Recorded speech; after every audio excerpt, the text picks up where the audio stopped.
خبر شامل کرتے ہیں سعودی عرب کے شہر جدہ سے report Haji Muhammad Nasir Qadri advertising director PNP news HD۔ Jeddah میں مسلم لیگ نون سعودی عرب کے صدر شیخ سعید احمد کے اعزاز میں ایک پروقار عشائیہ دیا گیا، جس میں پاکستان تحریک انصاف کے سوا تمام بڑی سیاسی جماعتوں کے نمائندوں اور سعودی عرب میں مقیم پاکستانی کمیونٹی کی اہم شخصیات نے شرکت کی۔ تقریب کی صدارت چیئرمین مسلم لیگ نون سعودی عرب چودھری محمد اکرم گجر نے کی، جنہوں نے تقریب سے خطاب کرتے ہوئے عشائیے کو کمیونٹی اتحاد کی شاندار مثال قرار دیا۔ ان کا کہنا تھا کہ دیار غیر میں ہم سب سے پہلے پاکستانی ہیں، بعد میں جماعتی وابستگی رکھتے ہیں۔ انہوں نے شیخ سعید احمد کی پارٹی اور کمیونٹی خدمات پر خراج تحسین پیش کیا، جس پر صدر مسلم لیگ نون شیخ سعید احمد نے اپنے خطاب میں کہا،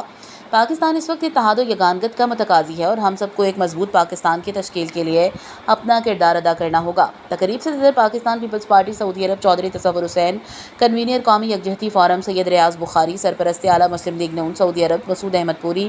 general secretary Pakistan investors forum سردار وقاص عنایت اللہ اور فضل محمد نے بھی خطاب کیا۔ عشائیے میں شرکت کرنے والے نمایاں شخصیات میں سابق مشیر وزیر اعلیٰ پنجاب چودھری اظہر عباس وڑائچ، چودھری فاروق انجم، چودھری وحید احمد، میاں رضوان الحق، راجہ محمد ریاض، شریف الزماں اور جان گلزار شامل تھے۔ تقریب میں مقررین نے شیخ سعید احمد کی کمیونٹی خدمات کو سراہا اور تارکین وطن کے اتحاد و یکجہتی پر زور دیا اور تقریب کے اختتام پر قومی یکجہتی کا کیک کاٹا۔